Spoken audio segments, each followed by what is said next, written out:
Hey everyone, we're going to be doing things a little differently today as I go through how to play Final Fantasy the trading card game.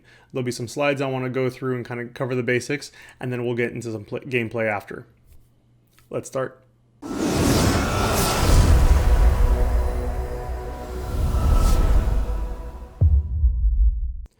First, let's go over the basics. To play Final Fantasy, you need a deck consisting of exactly 50 cards. No more, no less. The goal is to beat your opponent.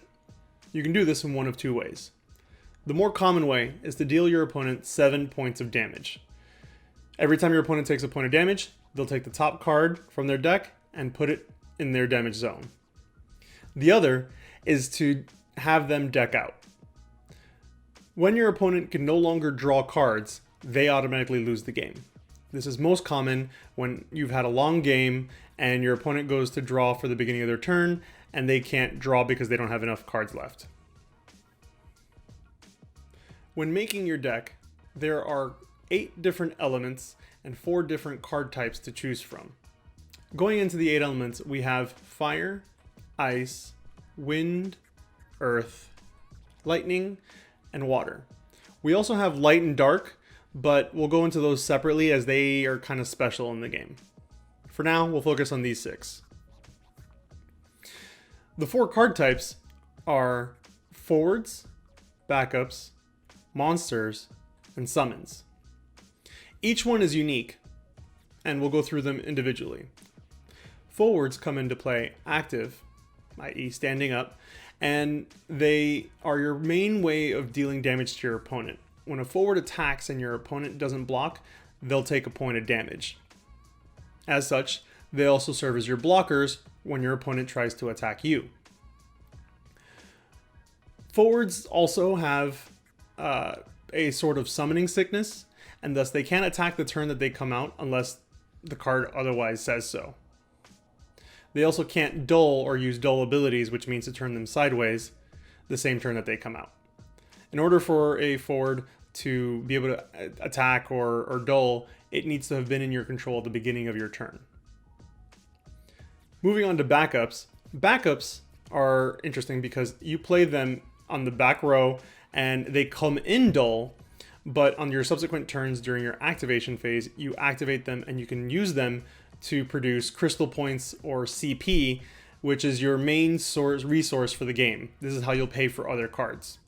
In Final Fantasy, you can also discard a card from your hand and produce 2 CP of that element. So if you pitch a fire card, you produce 2 CP, 2 fire CP. Later on in the game, once you have your backups in place, the idea is you try to pitch less and have more cards in your hand and use your backups to pay for other cards.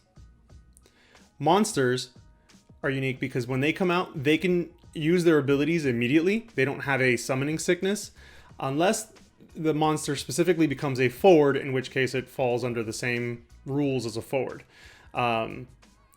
So if you bring out a monster and that same turn it becomes a forward, you still can't attack, but any other abilities it has, you can do on the same turn. The last are your summons, and summons are unique because they're your spells in the game. For those of you that have played Magic, it's your instants. For other things like that, they can be played at any time, although timing becomes a little tricky in Final Fantasy in that you always have to respond to something, either a change in moving from main phase to combat or to the different phases of combat, things of that nature, your opponent casting a spell, a summon, or something of that nature. I'll put a link down in below talking about summons and how they stack and responses and all that. They do a much better explanation than I do. But yeah, for now, summons are your spells in the game. It's also good to note that the first 3, your forwards, your backups, and monsters, can also be referred to as characters. So let's talk about the different pieces of a card and what everything means. Looking at Gabranth as an example, we have this crystal in the top left corner that has a number 4 in it. This means that Gabranth is an earth card and requires 4 CP to play him. Now, in Final Fantasy, you only need to produce 1 CP of the color that you are trying to pay for. So in this case, we only need 1 Earth CP for Gabranth. The other 3 can be in any other color. Moving on, there's the name or title of the card, and in this case, it's Gabranth. This symbol here is not on every card, but when you do see it, it means it's an EX burst. In Final Fantasy, when you take a point of damage and flip over that card, if that card has this symbol, you actually can use the ability right then and there. It's not mandatory. There are times when an EX burst will be detrimental and you don't want to do it. But if you do flip it over and you see it, you can do that ability. In this case, Gabranth searches for a forward of cost 5 or more. So if you take a point of damage and you flip over and it's Gabranth, then you can do that search immediately. Next, this is the card's type. That's one of the 4 that we just mentioned. In this case, Gabranth is a forward. And then next to that, there's the job class. In this case, Gabranth is a judge. This is important because a lot of cards will interact with certain job classes and things of that nature. Same as job class, this is the category. So in this case, Gabranth comes from FF13, and so it's indicated here. The category can also be directly related to the game they come from. Final Fantasy includes cards from all of the different Final Fantasies, including Brave Exvius, World of Final Fantasy, etc. So if you have a favorite character, you're likely going to find them here. This area here is the card's abilities, followed by some cards will have an orange ability here. This is called a special ability, and that S there means that you need to pay 1 card with the same name. Now, there's a little bit of a distinction there in that you can have multiple cards of the same name without having the exact same card. So there are multiple types of Gabranths, or not types, but there are multiple copies of Gabranth throughout the game. In this case, in order to use his ability Sentence, you have to discard 1 Gabranth, it can be the same or a different one, and dull this Gabranth, which is on the field, to do the ability. As a forward, Gabranth also has a power here on the bottom right.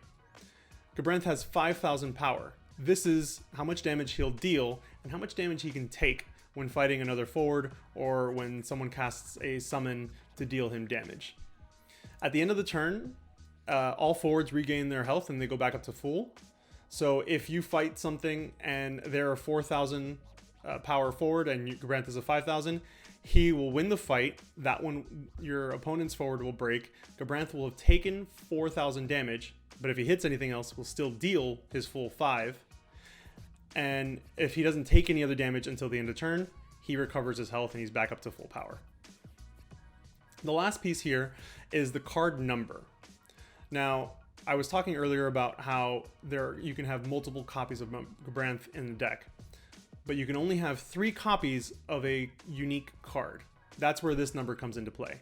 Even though there are different types of Gabranths in Final Fantasy, I can only have 3 of this exact card in my deck. Next, and the last piece worth noting before we get started, is how you organize your play area. Up here I have one of the play mats that does this fairly well. On the top right, you have where you're typically going to have your deck, and then below that, the break zone. This is where if you discard a card, or if something dies or breaks, this is where it will go. Consider it your graveyard if you're a Magic player. On the left, you'll see the damage zone I was talking about. So when you take a point of damage, this is where you'll put your cards face up. Typically, you have your forwards and your monsters on the top half, and your backups on the lower half. Alright, now that you know the basics, let's get into actual gameplay, what the turn looks like, so you can go ahead and start playing. First thing you're going to want to do is decide which player is going to go first. In this case, we're going to assume that I'm going to go first. Once you've done that, both players will draw 5 cards, and you look at your hand and you can decide whether you want to mulligan, i.e. draw a new hand, or keep your current hand. In this case, I think I'm going to mulligan. So you take the 5 cards in your hand, you put them at the bottom of the deck, and draw a new 5. You can only do this once. Once both players have decided whether they're going to mulligan or keep, you can now take your first turn. As I said, I'm going to assume I'm going to go first. When you go first, you draw 1 card on your first turn. Every subsequent turn from then on, you draw 2 cards. So let's go into our first turn. You have the activate phase. We have nothing to activate, so that doesn't do anything for us. We have our draw phase. So since we're going first, we're going to draw 1 card. And then you go into your main phase, which is when you can actually begin to put cards out. Let's go ahead and put up some backups. So we're going to discard Bahamut to play loose. And we're going to discard Bahamut Soldier.